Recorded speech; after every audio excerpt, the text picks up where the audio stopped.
DJi Mavic with Southern Idaho Economic Development Organization, and one of the areas that we support is Jerome County. Our county is undergoing a complete rewrite of its comprehensive plan, which is essentially the rulebook for all activities and operations. The plan highlights history and special places like the Minidoka National Historic Site, and it even analyzes population trends, economic development expectations, and housing needs to plan for future growth.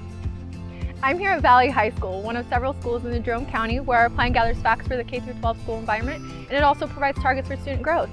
The plan components of transportation, public facilities, and utilities provide the infrastructure that we depend on every day. It includes all that goes with transportation and the protection provided by the fire department, police department, ambulance services, and more. Parks, recreation, and tourism are also part of the plan, where our county enjoys year-round outdoor fun like fishing, kayaking, base jumping, and so much more. Places like Blue Lakes Country Club provide outstanding golfing and an amazing view of the Snake River and Prime Bridge. Major portions of the plan are the property rights, community design, and land use chapters because they make sure that the county's lands, buildings, and rights to reside in a safe living area are maintained.